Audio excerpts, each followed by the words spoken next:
Hello everyone, स्वागत है आपका आपके अपने YouTube channel online study with Pankaj में, जिसमें हम पढ़ रहे हैं क्लास 9th की सीरीज, जिसके अंतर्गत हम चैप्टर सेकंड की एक्सरसाइज 2.5 पढ़ रहे हैं, जिसमें कि सवाल दिया हुआ है कि गुणनखंड ज्ञात कीजिए, जो कि वर्ग समीकरण आपके दिए हुए हैं, लेकिन सर्व समीका के द्वारा।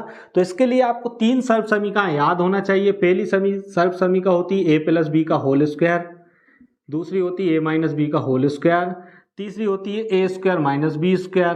तो इन तीनों सर्व समीकरणों के यदि आपको सूत्र याद हैं तो आप सवाल कर लेंगे। इसका क्या होता है, a square plus b square plus 2ab, या कुछ लोग ऐसे याद करते हैं a square plus 2ab plus b square.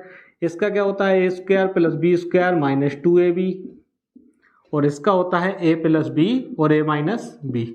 अगर आपको ये तीनों सर्व समीकरण याद हैं तो तीनों सवाल आपको सोल्व होते हुए बिल्कुल दिख ही रहे होंगे, उसमें करवाने की जरूरत नहीं है, लेकिन फिर भी कर लेते हैं। ठीक है, तो पहला सवाल हमारा दिया हुआ है 9x square plus 6xy plus y square. तो सबसे पहले नंबर आप देखिए, चिन्ह टोटल प्लस ही प्लस के हैं, मतलब पहली सर्व समीकरण यूज होना है, दूसरी की कोई लाइन नहीं माइनस का चिन्ह है, तीसरी की कोई लाइन नहीं माइनस का चिन्ह है, मतलब पहली सर्व समीकरण यूज होगी।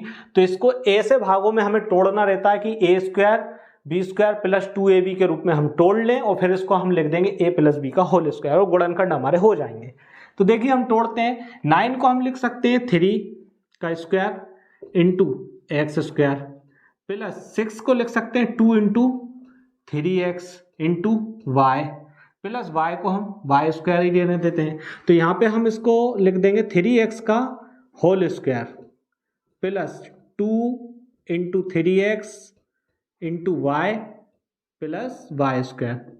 अब इसको थोड़ा सा अरेंज करके लिख देते हैं, तो ये हो जाएगा 3x square plus y square plus का 2 into 3x into Y, square वाली एक साथ लिख ली ताकि आपको सर्व समीकरण अच्छे से समझ में आ जाए।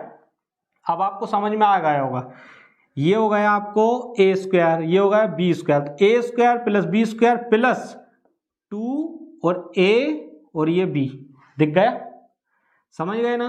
2 और a का मान 3x और b का मान y, ये हमारा ही बन भी रहा है।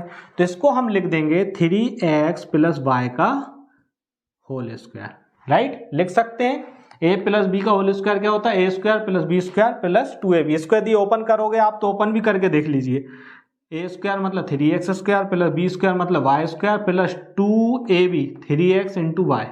देखिए यही बन चुका है, बनाना यही सेम बना, तो मतलब इसको हम लिख देंगे 3x प्लस वाई का होल स्क्वायर, और इसको हम लिखेंगे। तो दूसरा सवाल देखिए, 4y square minus 4y plus 1 दिया हुआ है, मतलब कि इसमें कौन सी सर्व समीकरण यूज होगी, ये वाली होगी, क्योंकि जिसमें एक चिन्ह माइनस का दिया हुआ है।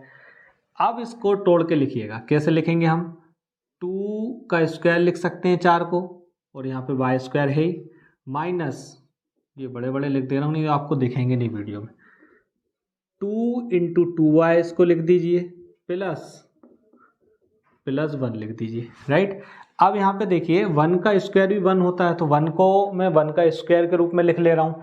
अब इसको अरेंज कर दीजिए, तो ये हो जाएगा 2y का होल स्क्वायर प्लस 1 का स्क्वायर माइनस का 2 इंटू 2y, गुणा में 1 लिख दें, कोई दिक्कत तो नहीं है, क्योंकि गुणा में 1 तो लिख ही सकते हैं।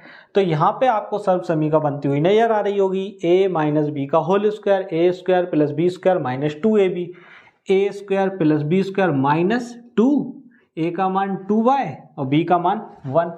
तो इसको आप लिख देंगे 2y माइनस 1 का होल स्क्वायर, इसको हम इंटू में कैसे लिखेंगे, 2y minus 1 into 2y minus 1। Side में आप कोष्टक में इस तरह से ये भी मेंशन कर दीजिए कि हमने इस सर्व समीकरण का यूज किया है, इस तरह से इसके हम गुणनखंड कर देंगे। ठीक है, नेक्स्ट सवाल देखिए, नेक्स्ट बहुत अच्छे से समझ में आ रहा होगा। तीसरी सर्व समीकरण इसमें यूज होने वाली है। तीसरी सर्व समीकरण कैसे यूज होगी वो समझिएगा। यहाँ पे दिया हुआ है x square minus y square upon 100, right. तो यहाँ पे हम लिखेंगे x square minus y square upon 100 को लिख सकते हैं 10 स्क्वायर, लिख सकते हैं ना, क्योंकि 10 का वर्ग तो 100 ही होता है। तो ये आपको हो गया x square minus y upon 10 का होल स्क्वायर कर दीजिए इसको, ठीक है, घातें समान है। अब आपको फॉर्मूला बनता हुआ दिख रहा होगा, a माइनस बी का होल स्क्वायर क्या होता है, a plus b into a minus b. तो यहाँ पे आपको x हो गया a और y अपॉन 10 हो गया b, तो इसका मतलब हुआ x plus y upon 10 and into में क्या लिखेंगे, x माइनस वाई अपॉन 10। ये आपको आंसर हो गए, आंसर आ चुका है। तो इस तरह से आप सर्व समीकरणों का यूज करते हुए किसी भी वर्ग समीकरण के गुणनखंड कर सकते हैं, यदि उस पर सर्व समीकरण अप्लाई हो रही है तो। ठीक है, तो इस तरह से आप गुणनखंड करने की 2 विधि सीख चुके हैं, एक नॉर्मल विधि गुणनखंड की, एक आप सर्व समीकरण वाली सीख ली है, और तीसरी अब आप अगले चैप्टर में, शायद 4th चैप्टर में पड़ेगा आपको, सूत्र विधि आप सीख जाएंगे। तो कैसे ही गुणनखंडों आप कर सकेंगे, बस शर्त है कि परीक्षा में जिस विधि से पूछा गया है आप उसी विधि से उसको सॉल्व करके आएं। इसमें दिया गया है सर्व समीकरण द्वारा प्रसार कीजिए। वैसे तो प्रसार हम कर सकते हैं, होल स्क्वायर है तो इसको 2 बार गुणा में लिखकर इसके एक दूसरे के साथ गुणा करके हम इसको सॉल्व कर सकते हैं, लेकिन यहाँ पे बोला गया है सर्व समीकरण का यूज करते हुए। तो सबसे पहले नंबर आप इसको देखिए, कितने पद में है, x y z 3 पद में है, तो 3 पद वाली सर्व समीकरण आपको याद होना चाहिए। अभी 2 पद वाली आपने सर्व समीकरण याद कर ही ली है पिछले सवाल में, सॉरी इसी सवाल में की है ना, a प्लस बी का whole square, a minus b का whole square, a minus a square minus b square. अब आप कुछ एक नई तरीके की सर्व समीकरण होती है वो और याद कर लीजिए, a plus b plus c का होल स्क्वायर, ये होती है a square plus b square plus c square plus 2ab plus 2bc plus 2ca, right. इस सर्व समीकरण का यूज करते हुए आप इसका प्रसार कीजिए। तो a हम मान लेते हैं x को, b मान लेते हैं 2y को और c मान लेते हैं 4z को। तब क्या हो जाएगा, तब हो जाएगा a स्क्वायर मतलब x का स्क्वायर प्लस b स्क्वायर मतलब 2y का स्क्वायर प्लस c स्क्वायर मतलब 4z का स्क्वायर, राइट, प्लस 2ab मतलब x into 2y plus 2bc मतलब 2y into 4z plus 2ca मतलब 4z इंटू x, राइट। इसको सॉल्व कर लीजिए, ये आपको हो जाएगा x square plus 4y square plus 4 का वर्ग होता है 8 z स्क्वायर प्लस 2 दूनी 4 xy प्लस 4 दूनी 8, 8 दूनी 16 yz प्लस 4 दूनी 8 zx। ये आपका आंसर आ चुका है, राइट। तो इस तरह से हम किसी भी 3 पदी बहुपद का प्रसार कर सकते हैं वर्ग समीकरण के रूप में यदि दिया है तो, इस सर्व समीकरण का यूज करते हुए। नेक्स्ट सवाल है हमारा माइनस का 2x प्लस का 3y प्लस का 2z। तो इसको प्रसार आप खुद कीजिए, खुद से कीजिए, और क्या आंसर आता है उसको कमेंट बॉक्स में बताइए।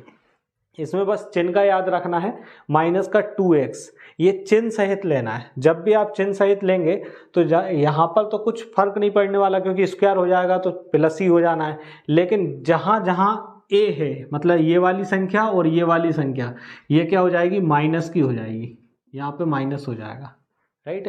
क्यों हो जाएगा, क्योंकि माइनस का जब गुणा करते हैं प्लस की संख्या के साथ तो माइनस होता है, ठीक है। तो इस तरह से अब आगे का चैप्टर हम बढ़ेंगे आगे के चैप्टर की ओर, और कल से जो है नए चैप्टर की शुरुआत होगी। यहाँ तक वीडियो में बने रहने के लिए आप सभी लोगों का बहुत बहुत धन्यवाद।